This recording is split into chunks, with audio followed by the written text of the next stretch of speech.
পৃথিবীর সবচেয়ে উঁচু বিল্ডিংটা দুবাইতে, জানেন তো আপনারা? দুবাইতে সবচেয়ে উঁচু বিল্ডিং, আতওয়াল হাইকাল ফিল আলাম, tallest building in the world. পৃথিবীর সবচেয়ে উঁচু বিল্ডিং 148 তলা। তা আমাকে এটা উঠাইছে আমার লোকজন, ভক্তরা মিলে, যে একটু ঘুরে নেন, এত উঁচা বিল্ডিং, দুনিয়া সবচেয়ে উঁচা বিল্ডিং, একটু দাঁড়াইলে কেমন লাগে, দেখতে মজাও করেছে। তা আমি গেলাম, তা আমাকে ভিআইপি টিকিট দিয়েছে। একটা টিকিটের দাম পড়ছে বাংলাদেশি 16,000 টাকা, শুধু উঠো আর নামো, আর কিচ্ছু না। আর ভিআইপি টিকিট ছিল একটু জুস, ফ্রুটস এগুলো খেতে দিয়েছে। এই 148 তলা উঠতে আমার লেগেছে 77 সেকেন্ড, 1 মিনিট 17 সেকেন্ড। ঘটনা আশ্চর্য হয়ে যাবেন, আমি আগে জানলে উঠতাম না। পুরো বিল্ডিংটার স্ট্রাকচার করেছে খ্রিস্টান ইঞ্জিনিয়ার ক্রুশের উপর। কিসের উপর? ক্রুশ। খ্রিস্টানদের ধর্মের প্রতি।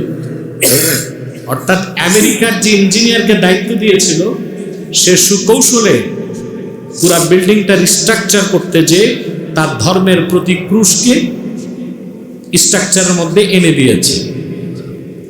আপনার যদি বুর্জ খলিফার পিছনের দিক তাকান, দেখবেন একটা ক্রুশ, একটা। তা আমি ভাবলাম এতে হইলটাকে, আমরা তো জুতা দিয়ে না মারাইলাম, ঠিক কিনা? ক্রুশ বানায় হয়েছে কি? পদদলিত করলাম না, কিন্তু চেষ্টাটা কি? মুসলমানের পয়সায় কৌশলে তাদের ধর্মের প্রতীকটাকে বিল্ডিং এর মধ্যে লাগাই দিয়েছে, স্ট্রাকচার হিসেবে নির্ধারণ করে দিয়েছে। এভাবে প্রতিটা ধর্মের লোক তার ধর্মের বিভিন্ন দিককে তুলে ধরতে চায়। মিথ্যা আশ্রিত, বিকৃত, মানব রচিত ধর্মগুলোর লোকগুলো এই কাজগুলো করে। খ্রিস্টানরা যদি মনে করে তাদের নবী ঈসার নাম আরেকটু উপরে তুলবে, কোথায় যাবে? বরঞ্চ চাঁদের দেশে পাঠাবে। ইহুদিরা যদি মনে করে ওদের কাছে টেকনোলজি, মডার্ন টেকনোলজি, ওরা যদি মনে করে আমরা নবী মুসার নাম আরেকটু উপরে উঠাবো, কত দূর যাবে? মঙ্গলে। আর আল্লাহ বলেন, আমি আমার হাবিবের নাম ধুলক বুলক ছাড়িয়ে, সাত আকাশ পেরিয়ে, সিদরাতুল মুনতাহার উপরে, লা মাকানের উপরে, লা জামানের উপরে, 70,000 নূরের পর্দার উপরে, আমারই আরশে আজিমে আমারই নামের সাথে হাবিবের নাম লিখে দিয়েছি। আমার নামের সাথে আমার হাবিবের নাম মুহাম্মদ নাম লিখে রেখেছি। বলেন সুবহানাল্লাহ।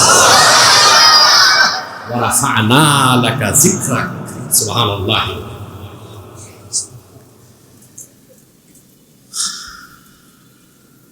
কোরআন কারীমের আয়াত যখন নাজিল হয়ে গেল, ওয়া রাফা'না লাকা যিকরাক, আল্লাহ জিবরিলকে তার হাবিবের কদমে পাঠালেন। জিবরিল সে প্রশ্ন করলেন, ইয়া মুহাম্মদ সাল্লাল্লাহু আলাইহি ওয়াসাল্লাম, আতাদরি কাইফা রাফা আল্লাহু যিকরাক? প্রিয় হাবিব, আল্লাহর হাবিব মুহাম্মদ সাল্লাল্লাহু আলাইহি ওয়াসাল্লাম, আপনি কি জানেন কেমন করে আল্লাহ আপনার জিকিরকে সমুন্নত করেছেন? আল্লাহর হাবিব জবাব দিলেন, আল্লাহু আ'লাম, আল্লাহই ভালো অবগত আছেন। আল্লাহর পক্ষ থেকে জবাব চলে আসলো, ইদা যুকিরতু যুকিরতা মাই। মুহাম্মদ সাল্লাল্লাহু আলাইহি ওয়াসাল্লাম, এই ধুলোকে ভুলোকে, জল আর স্থলে, দূর অন্তরিক্ষে, আকাশে, লৌহ কলমে, লৌহে মাহফুজে, জান্নাতে আর আমার আরশে আজিমে, যখনই আমি আল্লাহর নামের জিকির হয়, সঙ্গে আপনি মুহাম্মদ সাল্লাল্লাহু আলাইহি ওয়াসাল্লামের জিকির হয়। রাসূল করিম সাল্লাল্লাহু আলাইহি ওয়াসাল্লামের আলোচনা, সুবহানাল্লাহ, এত দামি জিনিস। রাসূলুল্লাহর আলোচনা যে যত করবে, ওই উম্মতের দাম তত বাড়বে। এটা একটা পরীক্ষিত বিষয়, এটা পরীক্ষিত বিষয়। আল্লাহ হাবিবের সম্মানের কথা যে যত বলবে, তার মর্যাদা তত বাড়বে। সুবহানাল্লাহ। রবিউল আউয়াল মাসে অর্ধেক অর্ধেকের বেশি সময় চলে গিয়েছে। আমাদের এই মাসে অন্যতম দায়িত্ব হচ্ছে আল্লাহর হাবিবের আদর্শ সুন্নাহকে আমরা আঁকড়ে ধরব জীবনের সকল ক্ষেত্রে, এই শপথ নিতে হবে, ঠিক না? রাসূল করিম সাল্লাল্লাহু আলাইহি সাল্লামের সিরাতের কথা, ওনার আদর্শের কথা আল্লাহ পাক নিজে সার্টিফাইড করেছেন। সুবহানাল্লাহ।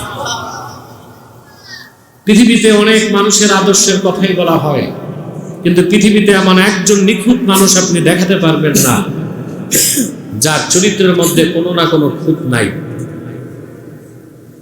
আপনি যদি পূর্বের পয়গম্বরদের কথা বলেন, তাদের চরিত্রে খুঁত ছিল না, কিন্তু অপরিপূর্ণতা ছিল। আর আল্লাহ হাবিবের সুমহান চরিত্রে খুঁতও ছিল না, অপরিপূর্ণতাও ছিল না। সুবহানাল্লাহ। আল্লাহ রাব্বুল আলামিন বলেন, লাকাদ কানা লাকুম ফি রাসূলিল্লাহি উসওয়াতুন হাসানা। বিশ্বাসীগণ, মুমিনগণ, তোমাদের জন্য নিশ্চয়ই মুহাম্মদ সাল্লাল্লাহু আলাইহি সাল্লামের মধ্যেই রয়েছে সর্বোত্তম আদর্শ। বলেন সুবহানাল্লাহ।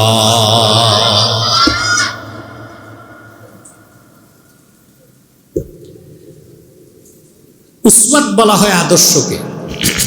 উসওয়াত অর্থ কি? এটা দুই প্রকার, উসওয়াতে হাসানা, আরেকটা হচ্ছে উসওয়াতে মাযমুমা।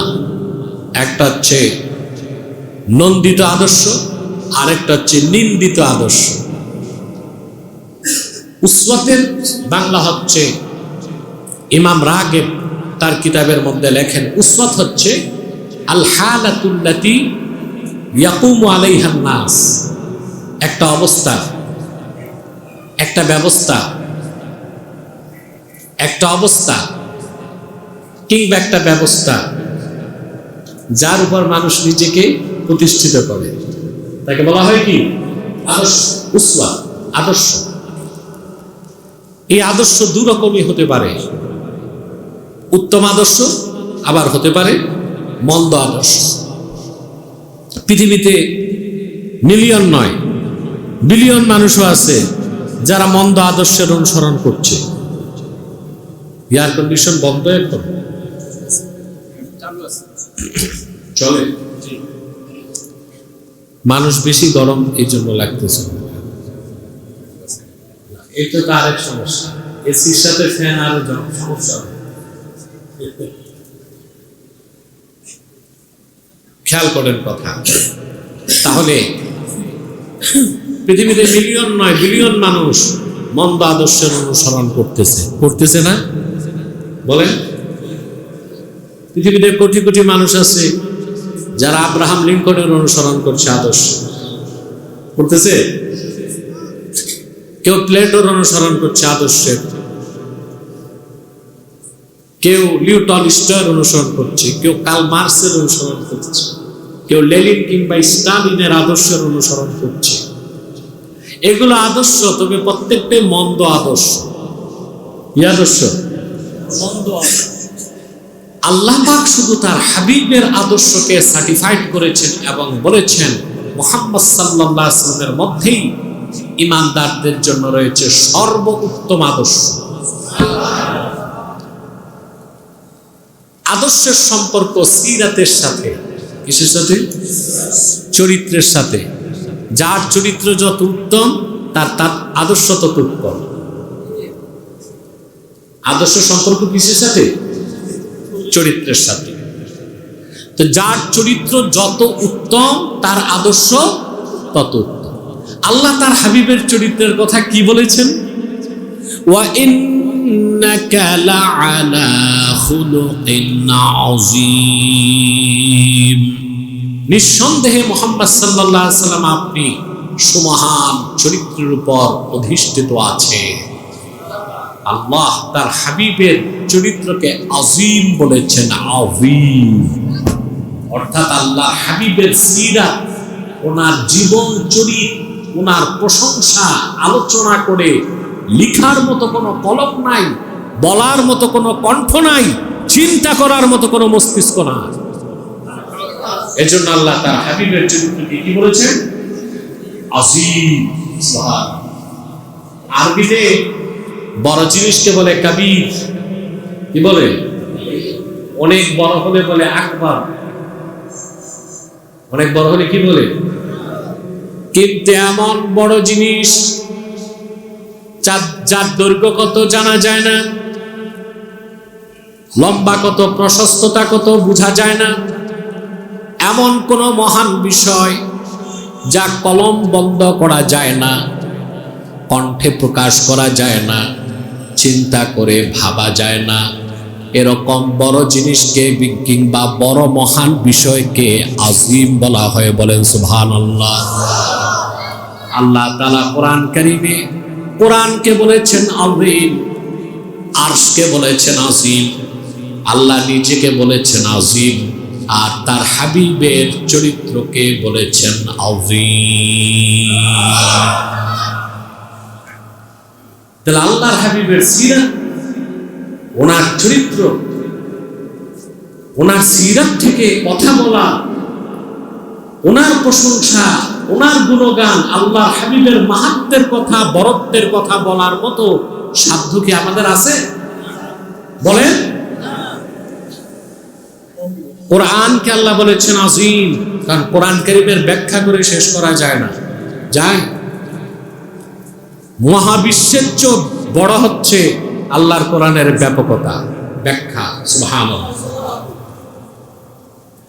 ইমাম ফখরুদ্দিন রাজি রাহমাতুল্লাহি আলাইহি তাফসীরুল কবীরের মধ্যে